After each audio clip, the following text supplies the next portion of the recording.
नमस्कार, हर खबर हरियाणा देख रहे हैं आप। मैं हूं आपके साथ भावना त्रिपाठी। मुख्यमंत्री नायब सैनी ने 2025 का सरकारी आधिकारिक कैलेंडर लॉन्च किया। इस दौरान कैबिनेट मंत्री राव नरबीर सिंह, विधानसभा उपाध्यक्ष कृष्ण मिड्डा, मुख्य सचिव विवेक जोशी के साथ कई प्रशासनिक अधिकारी मौजूद रहे।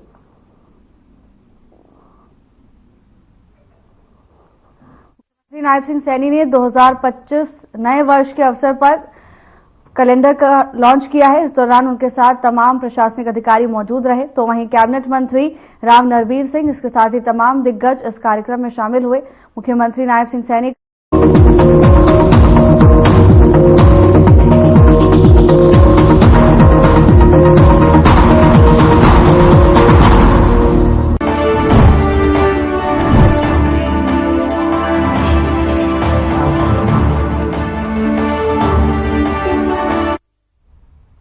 नमस्कार, खास खबर देख रहे हैं आप। मैं हूं आपके साथ भावना त्रिपाठी। आज खास खबर में बात करेंगे निकाय चुनाव की। हरियाणा की राजनीति में ये साल भी काफी दिलचस्प होने वाला है। साल 2024 में लोकसभा और विधानसभा चुनाव के बाद सारे रिकॉर्ड तोड़ते हुए बीजेपी तीसरी बार सरकार बनाने में कामयाब रही। खास बात यह है कि राज्य में 2025 की शुरुआत भी चुनाव के साथ ही होगी। जी हां, नए साल के शुरू में ही निकाय चुनाव की जंग होगी। इसके लिए जहां राज्य चुनाव आयोग ने अपनी तैयारियों को अंतिम रूप देने का काम जारी रखा है, तो वहीं सभी राजनीतिक दल भी अपनी तैयारियों में जुटे हुए हैं। जनवरी के दूसरे हफ्ते में चुनावी तारीखों के ऐलान की बात की जा रही है। राज्य चुनाव आयोग ईवीएम के जरिए चुनाव कराएगा। इस बात को लेकर चुनाव आयुक्त धनपत सिंह मीडिया में बयान भी दे चुके हैं। राज्य चुनाव आयोग को लोकसभा और विधानसभा में प्रयोग की गई ईवीएम इसके लिए मिली है। बताते चले कि कांग्रेस पार्टी के प्रदेशाध्यक्ष ने कुछ समय पहले ही कहा था कि ईवीएम पर भरोसा नहीं है, निकाय चुनाव बैलेट पेपर से कराने की बात कह रहे थे। लेकिन राज्य चुनाव आयोग को इस संबंध में किसी राजनीतिक दल का कोई पत्र नहीं मिला। वहीं चुनाव ईवीएम से होगा, ये भी तय नजर आ रहा है। हालांकि साफ तौर पर अभी कुछ नहीं कहा जा सकता। हरियाणा में निकाय चुनाव को लेकर कयास लगाए जा रहे हैं। चुनाव 2 चरणों में हो सकते हैं, जिसमें पहले फरीदाबाद, गुरुग्राम और मानेसर के चुनाव होंगे। इसके साथ ही अंबाला मेयर चुनाव और सोनीपत मेयर चुनाव भी होगा, क्योंकि अंबाला और सोनीपत के मेयर विधानसभा चुनाव जीतकर विधायक बन चुके हैं। दूसरे चरण में हिसार, रोहतक नगर निगम के चुनाव होंगे, जबकि पानीपत, यमुनानगर और करनाल में चुनाव दूसरे चरण में होंगे। हरियाणा में निकाय चुनाव से पहले प्रदेश चुनाव आयोग ने मेयर पद के लिए नगर निगमों में रिजर्वेशन तय कर दिया है। जिसके तहत गुरुग्राम नगर निगम का मेयर पद बीसीए वर्ग के लिए रिजर्व है। फरीदाबाद निगम सामान्य वर्ग की महिला के लिए आरक्षित है। रोहतक और यमुनानगर को एससी यानी महिला कैटेगरी के लिए रिजर्व किया गया है। जबकि 4 नगर निगम हिसार, पानीपत, करनाल और मानेसर किसी भी वर्ग के व्यक्ति मेयर पद का चुनाव लड़ सकता है। इससे पहले राज्य निर्वाचन आयोग 6 जनवरी तक अंतिम मतदाता सूची जारी करने की तैयारी की योजना पर काम कर रहा है, ताकि चुनाव की तारीखों के ऐलान में देरी ना हो। इन सबके बीच राजनीतिक दलों की निकाय चुनाव की तैयारियां भी जोरों पर चल रही हैं। इसमें बीजेपी सबसे ज्यादा सक्रिय नजर आ रही है। निकाय चुनाव को देखते हुए पार्टी संगठनात्मक नियुक्तियां तेजी से कर रही है। बीजेपी हर हाल में निकाय चुनाव में विधानसभा की जीत के मोमेंटम को बरकरार रखना चाहेगी। हालांकि ये तो वक्त ही बताएगा कि निकाय चुनाव में कौन सी पार्टी बाजी मारेगी। बीजेपी वैसे भी नगर निगम चुनाव सिंबल पर लड़ती है। ऐसे में पार्टी सभी चुनाव वाले निगमों में उनका मेयर बनाने के लिए रणनीति बना रही है। पार्टी के नेता और कैबिनेट मंत्री विपुल गोयल पहले ही कह चुके हैं कि बीजेपी निकाय चुनावों के लिए पूरी तरह से तैयार है। इधर कांग्रेस पार्टी भी निकाय चुनाव को लेकर आगे बढ़ती हुई नजर आ रही है। रणनीति बनाने पर कांग्रेस पूरी तरह से जोर दे रही है। हालांकि इन सबके बीच प्रदेश अध्यक्ष उदय भान ने जिला प्रभारियों की जो सूची जारी की थी, उस पर पार्टी प्रभारी दीपक बावरिया ने रोक लगा दी। बावजूद इसके पार्टी निकाय चुनाव को हल्के में लेने के मूड में नहीं है। इस बार पार्टी के वरिष्ठ नेता और पूर्व सीएम भूपेंद्र सिंह हुड्डा कह चुके हैं कि पार्टी निकाय चुनाव को लड़ने के लिए पूरी तरह से तैयार है। निगम के चुनाव पार्टी सिंबल पर ही लड़ती है, बाकी पार्टी पर रणनीति बनाएगी।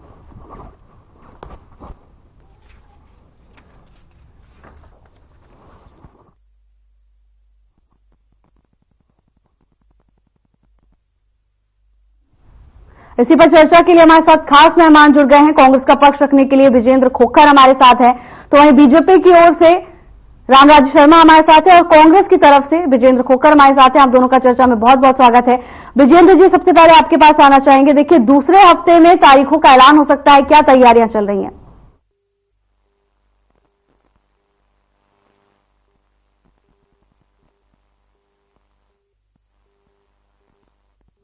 विजेंद्र जी से भी संपर्क नहीं हो पा रहा है, उनके पास थोड़ी देर में वापस लौटेंगे। रामराज शर्मा जी, आपसे वही सवाल है मेरा कि निकाय चुनाव को लेकर क्या तैयारियां चल रही है?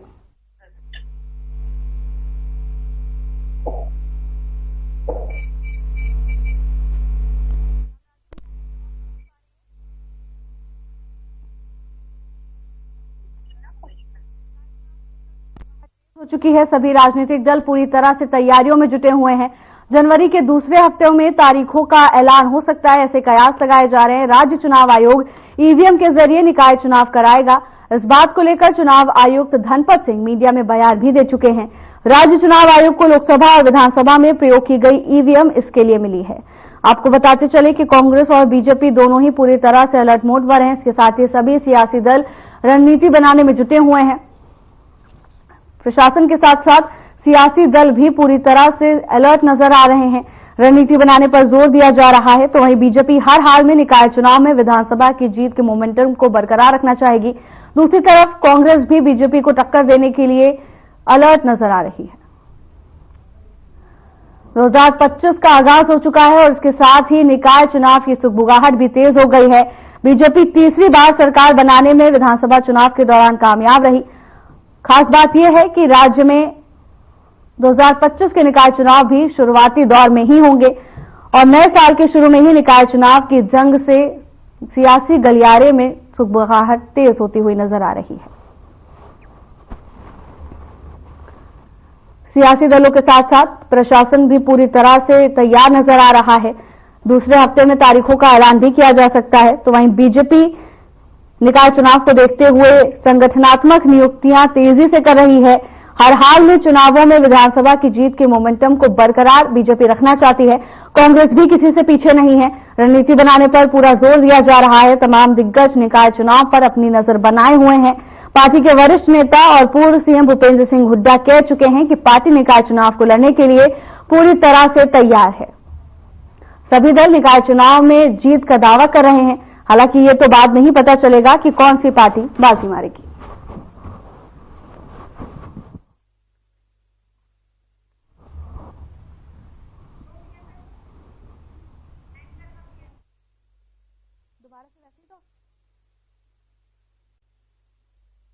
और इसी पर चर्चा के लिए हमारे साथ खास मेहमान जुड़ गए हैं। कांग्रेस का पक्ष रखने के लिए विजेंद्र खोखर हमारे साथ हैं और बीजेपी का पक्ष रखने के लिए रामराज्य शर्मा हमारे साथ हैं। विजेंद्र जी, सबसे पहले आपके पास ही आना चाहेंगे। दूसरे हफ्ते में चुनाव की तारीखों का ऐलान हो सकता है, क्या कुछ तैयारियां कांग्रेस की नजर आ रही हैं? जी नमस्कार भावना जी, और मेरे भाई रामराज शर्मा जी को भी नमस्कार। राम राम। और भावना जी, आपने पता है भाई निकाय चुनाव की तारीख बहुत जल्दी ही, देखिए मैं कल का ही बता दूं, पानीपत के अंदर आरक्षित 5 सीटें थी, लेकिन उनको 3 कर दिया है आरक्षित सीटों को। कहीं ना कहीं SC BC के ऊपर ये कुठारघात है बीजेपी का। कहीं ना कहीं अपने मंत्रियों की इनकी सेटिंग से ये आरक्षित सीटों को भी खत्म करने जा रहे हैं। इनको लग रहा है कहीं हम शहर में चुनाव न हार जाएं। बौखलाई हुई बीजेपी पार्टी इस समय जनता के साथ कुठारघात कर रही है और हम पूरी तरह तैयार हैं। ये चुनाव शहर का चुनाव गिना जाता है और शहर की जो मुख्य समस्या है वो 10 साल तक करनाल से सीएम रहे मनोहर लाल खट्टर जी रहे, उन्होंने भी शहर को एक भी काम गिना दो करनाल शहर के अंदर हुआ हो, बाकी शहरों की तो बात अलग है। देखिए ये सिर्फ घोषणाएं करते हैं, जब भी चुनाव आता है घोषणाएं करते हैं। इनकी पिछली घोषणाएं भी अभी पूरी नहीं हुई हैं। आगे फिर जनता को लालच देकर आप दिल्ली में देख लीजिए, इनके MLA के कैंडिडेट पैसा बांटने में ये नजर आ रहे हैं। कहीं ना कहीं EVM का घोटाला, कहीं पैसे का घोटाला, पैसा देके वोट खरीदने का। मैं नहीं कहता, टीवी चैनल भी दिखा रहे हैं इस बात को। मैंने खुद न्यूज पे देखी है कि कहीं ना कहीं बीजेपी के कैंडिडेट पैसा बांटकर वोट खरीदने का काम कर रहे हैं। ये बिल्कुल चुनाव आयोग ने संज्ञान लेना चाहिए, इनके ऊपर FIR दर्ज करनी चाहिए। किसी भी पार्टी का कोई भी कैंडिडेट है ऐसा, उसको बिल्कुल इस तरह का वोट खरीदने का हमारे देश में अधिकार नहीं है। और मैं कहता हूं रामराज शर्मा जी को कि ऐसी नौबत ना आए कि जनता बिल्कुल सबक सिखाने का काम करे, इस तरह पैसे का दबाव बनाकर वोट खरीदने का काम ना करे। मैं बिल्कुल कहता हूं अपनी प्रदेश की जनता से, जो शहरी निकाय चुनाव होंगे इनमें किसी भी पार्टी का दबाव ना मानकर जो भी आपका लोकल उम्मीदवार ऐसा लगे भाई ये हमारे हक की लड़ाई लड़ेगा, ये विकास करवाएगा, 10 साल से बीजेपी की सरकार रही, किसी भी शहर में कोई विकास कार्य नहीं हुए। आज भी सड़कें टूटी पड़ी हैं, आज भी शिविर कितने हादसे का शिकार हो रखे हैं। मेरे प्रवक्ता हैं भाई रामराज शर्मा जी बीजेपी से, वो मेरे साथ आ जाएं। मैं करनाल में रहता हूं, करनाल की दुर्दशा दिखा देता हूं भाई, शिविरों का क्या हाल है, सड़कों का क्या हाल है, गंदगी के कूड़े के ढेर कितने हैं, आवारा पशु कितने घूम रहे हैं, डेली हादसे हो रहे हैं। देखो भावना जी, कहीं ना कहीं शहर की जनता में इस प्रकार का रोष है कि हमारे लिए 10 साल बीजेपी ने शहरों का कोई कार्य ऐसा नहीं किया जिसके लिए हम उनको वोट दें। ठीक है, Ramraji Sharma ji, plan of action क्या है निकाय चुनाव को लेकर, और विजेंद्र जी ने जो भी आरोप लगाए हैं उस पर बीजेपी की क्या सफाई है? देखो, इनका भाई की एक एक बात का मैं जवाब दूंगा। पहले मैं बताता हूं आपको,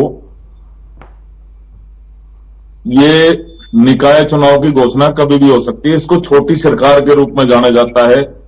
आपने भावना जी बताया, फरीदाबाद, हिसार, पानीपत, मानेसर, करनाल, ये सामान्य वर्ग के लिए है। फरीदाबाद सामान्य वर्ग की महिला के लिए आरक्षित है, अनुसूचित जाति के लिए आरक्षित है यमुनानगर और रोहतक, और अनुसूचित महिला के लिए आरक्षित है यमुनानगर।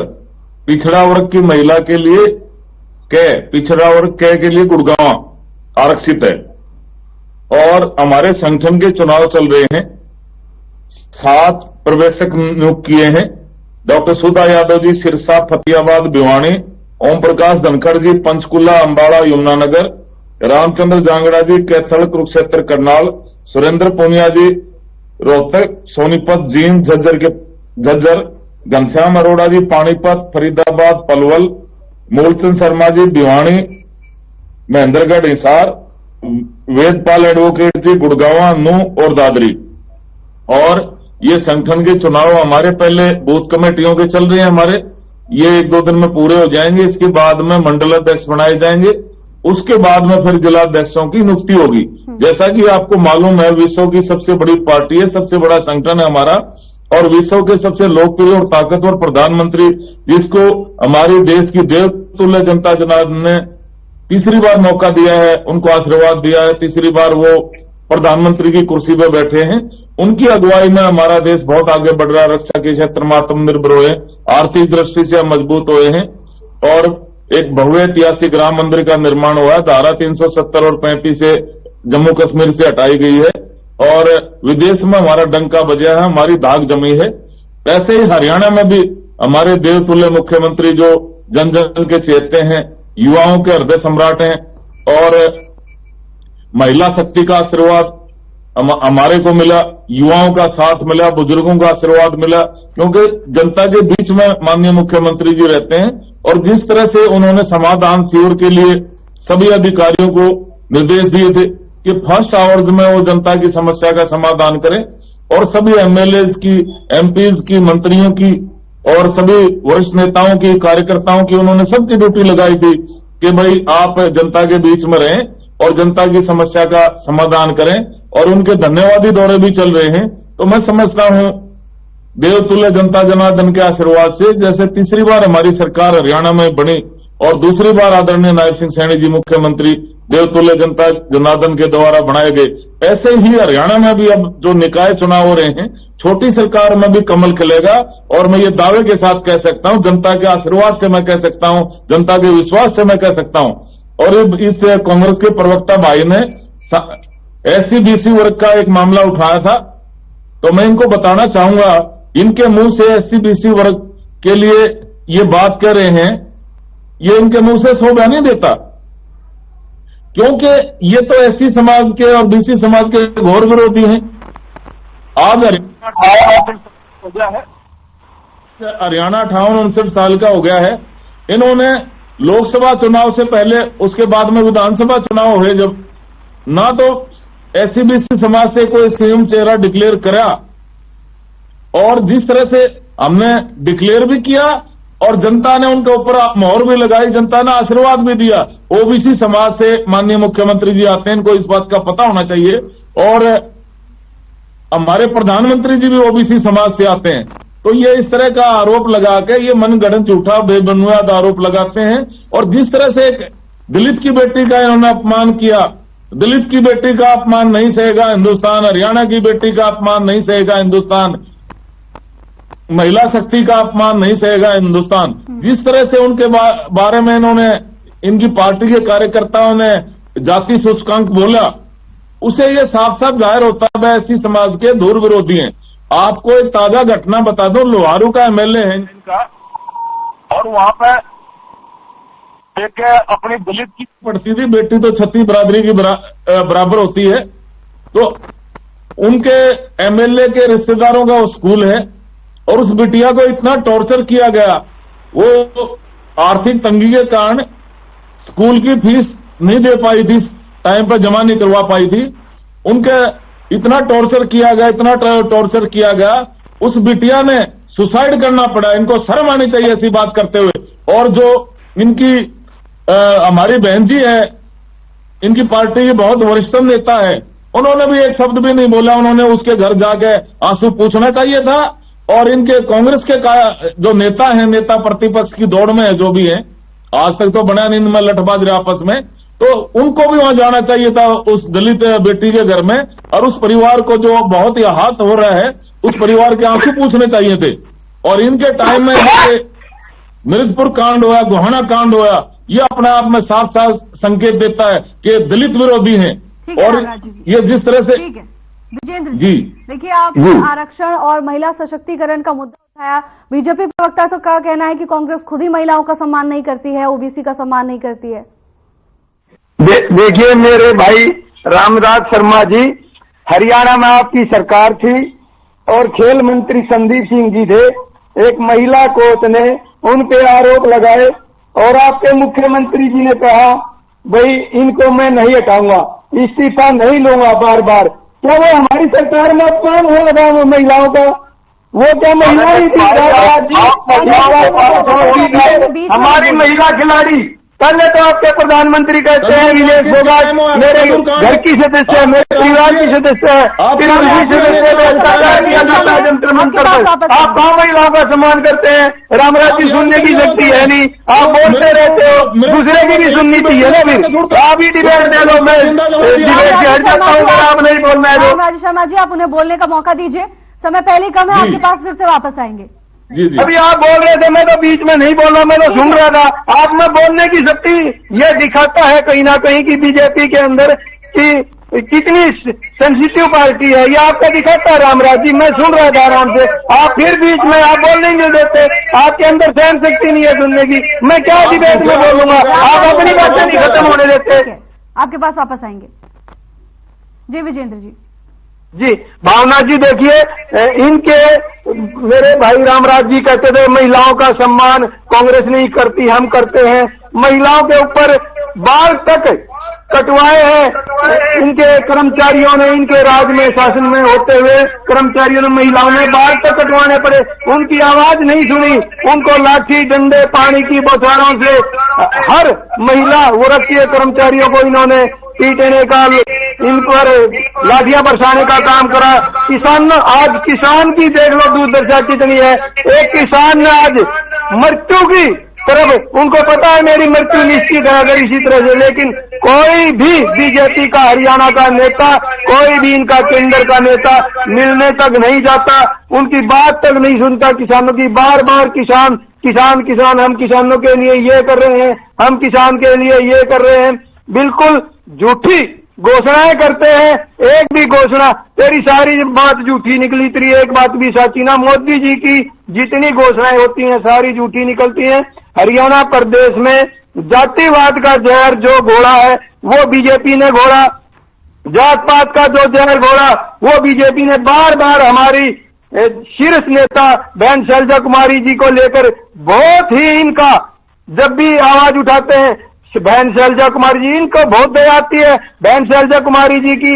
आप ये बता दो आपने क्या किया है महिलाओं के साथ? आपने भी कितनी टिकटें महिलाओं की काट दी हैं, कितनी महिलाएं रो रही हैं आपकी भी पार्टी में। इस तरह की बयानबाजी ना करे रामराज जी, काम करें। मैं कहता हूं आपकी सरकार है, और चलो आपकी सरकार मान लो जनता ने, हरियाणा की जनता ने पूर्ण बहुमत दिया, मैं कहता हूं 5 साल हर वर्ग के लिए काम करो, अच्छे काम करो। लेकिन अभी तक 10 साल पीछे चले गए और अब 11वां साल चल रहा है। मैंने नहीं देखा किसी भी शहर का विकास। आप बता दो किसी भी शहर के विकास के लिए। ठीक है, आप ये कहते हो कर देंगे, 5 साल तक कर देंगे, अभी सरकार बनी, पिछले भी 10 साल ऐसे ही निकल गए, ये भी 5 साल ऐसे ही निकल जाएंगे। ठीक है रामराज जी भावना जी। ठीक है रामराज शर्मा जी, जवाब दीजिए कि क्या बीजेपी घोषणा करके भूल जाती है काम करना? मेरे भाई को पता होना चाहिए, हमारे मुख्यमंत्री जी वो जुबान के धनी हैं, वो जो कहते हैं वो करते हैं। उन्होंने, मैं पहले तो आपके चैनल के माध्यम से भावना जी बताना चाहूंगा, हमारे जो संकल्प पत्र के माध्यम से हमने संकल्प लिया है, जो हमने घोषणाएं करी हैं, हम एक एक उस पर अमल करेंगे। मैं मेरे भाई को भी बताना चाहूंगा, आपके चैनल के माध्यम से सभी प्रदेशवासियों को मैं बताना चाहूंगा, एक एक घोषणा को हम पूरा करेंगे, एक एक वायदा पूरा करेंगे। जो हमने संकल्प पत्र के माध्यम से वायदा किया था, हम उसको एक एक को पूरा करेंगे। माननीय मुख्यमंत्री जी ने जब इनके भर्ती रोक को गए ना, लगभग 24-25 हजार युवाओं की भर्ती रुकवा दी थी, उस टाइम में उन्होंने वायदा किया था कि भाई मैं, जैसे हमारी पार्टी ने उनको, इनकी पार्टी ने तो कोई SC/BC समाज का कोई डिक्लेयर किया नहीं था मुख्यमंत्री, हमारी पार्टी ने माननीय मुख्यमंत्री जी को अगला मुख्यमंत्री डिक्लेयर कर दिया था। भाई हम आदरणीय नारायण सिंह सैनी की अध्यक्षता में चुनाव लड़ेंगे और भगवान हमारे को मौका देगा, देश तुल्य जनता जनार्दन का आशीर्वाद से हमारी तीसरी बार सरकार बनेगी और आदरणीय नारायण सिंह सैनी हमारे मुख्यमंत्री बनेंगे। उस टाइम में उन्होंने वायदा किया था कि मैं पदभार बाद में ग्रहण करूंगा, पहले अपने भाई बहनों का रिजल्ट आउट करूंगा, पहले इनको नौकरी दूंगा, जो इनकी भर्ती रोक को देंगे रुकवा था, और उन्होंने वायदा निभाया। इस बात के लिए मैं माननीय मुख्यमंत्री जी का धन्यवाद करता हूं। उन्होंने वायदा किया था, जो इन्होंने उसको ठगया, उस समाज को ठगने का काम किया था, DSC समाज, जो सोसी समाज, जो वंशी समाज के नाम से भी इनके टाइम में जाना जाता था। अब तो हमारी सरकार ने न्याय किया उनके साथ में, उसको DSC समाज के नाम से जाना जाता है। माननीय मुख्यमंत्री जी ने कहा था, भाई भगवान ने हमारे को मौका दिया, तीसरी बार हमारी सरकार बनेगी और इसमें आरक्षण में वर्गीकरण हम लेके आएंगे, वर्गीकरण करेंगे। और माननीय मुख्यमंत्री जी ने उस समाज को न्याय देने का काम किया और SC समाज के आरक्षण में वर्गीकरण किया और DSC समाज ने लाखों की संख्या में पहुंचकर जींद में माननीय मुख्यमंत्री जी का आभार भी प्रकट किया। इस बात के लिए मैं माननीय मुख्यमंत्री जी का मैं आभार प्रकट करता हूं। और जिस तरह से मैं बताना चाहूंगा, माननीय मुख्यमंत्री जी जो काम कर रहे हैं, ऐसे जनता हमारे को आशीर्वाद देती रहेगी, हम जनता का आशीर्वाद लेते रहेंगे, जनता की सेवा करते रहेंगे। आने वाले 30-35 साल तक हमारी सरकार ऐसे ही चलती रहेगी। छोटी सरकार भी हमारी बनेगी, क्योंकि हम जनता के बीच में रहते हैं, जनता का आशीर्वाद लेते हैं। और निकाय चुनाव में आप देख लेना, जो छोटी सरकार के रूप में जाना जाता है, ये जिसमें नगर निगम के चुनाव आगे, मार्केट कमेटी, जिला परिषद, ये सब में हमारी सरकार बनेगी, कमल खिलेगा। और जिस तरह से मुख्यमंत्री जी और हमारे प्रदेश अध्यक्ष जी जनता के बीच में रहते हैं, ये राम लक्ष्मण की जोड़ी है, ये जनता के बीच में रहते हैं। और अभी धन्यवादी दौरे माननीय मुख्यमंत्री जी के चल रहे हैं और जिस तरह से जनता का आशीर्वाद मिल रहा है, मैं दावे के साथ कह सकता हूं कि निकाय चुनाव में भी हमारी बीजेपी का कमल खिलेगा। और मैं मेरे भाई को बताना चाहूंगा, इन्होंने महिला शक्ति के बारे में बात किया। अरे मेरे भाई, आपके केंद्रीय मंत्री उस टाइम के श्री प्रकाश जायसवाल ने, ये भावना हमारी बहन है, मैं इनको पता है खुद, उस टाइम में महिलाओं के बारे में क्या कहा था श्री प्रकाश जायसवाल जी केंद्रीय मंत्री होते हुए। तंदूर कांड याद करिए, आपके कांग्रेस का टाइम हुआ था, एक तंदूर में जला के मार दिया था हमारी बहन को, और वो आपके कांग्रेस का प्रदेश अध्यक्ष था, दिल्ली प्रदेश का। और वहां पर मृतपुर कांड में एक दिलीप की बेटी को जिंदा जला दिया था, याद करिए आप। मेरे को भी बोल याद करिए। ठीक है विजेंद्र जी। जी भावना जी, मेरे भाई ये पूछिए, मणिपुर में हमारे प्रधानमंत्री जी का जाना बनता था या नहीं बनता था, इसका जवाब मांग लीजिए एक बार रामराज जी। अरे कर्नाटक में आप किसानों की बात कर रहे हैं। अरे आप नहीं बताओ ना, हमारी क्यों बताओ। आप अपनी बताओ ना। रामराज जी गुरनानक से धोनी जी ने क्या आपकी कहा? बात पूरी कीजिए। अरे मणिपुर में क्यों नहीं जाते? वहाँ का साफ सुन गया आपके प्रधानमंत्री को। मणिपुर की जनता क्या मार देगी क्या प्रधानमंत्री को? वहाँ नहीं जाना बनता क्या? वो प्रदेश से हमारे देश के अंदर नहीं आता रामराज जी, उधर वहाँ की नहीं बता रहे आप। ठीक है, आप दोनों का बहुत बहुत धन्यवाद चर्चा में हमारे साथ जुड़ने के लिए। तो नए साल के आगाज के साथ ही चुनावी जंग भी तेज हो गई है। 2025 जनवरी के दूसरे हफ्ते में चुनाव की आयोग की ओर से तारीखों का ऐलान भी किया जा सकता है और सभी दल पूरी तरह से अलर्ट मोड पर नजर आ रहे हैं। रणनीति को मजबूत करने में बीजेपी और कांग्रेस, इसके साथ ही तमाम दल जुटे हुए हैं। हालांकि नतीजा क्या आता है ये देखने वाली बात होगी। फिलहाल की चर्चा में बस इतना ही। जल्द हाजिर होंगे नई अपडेट्स के साथ। नमस्कार।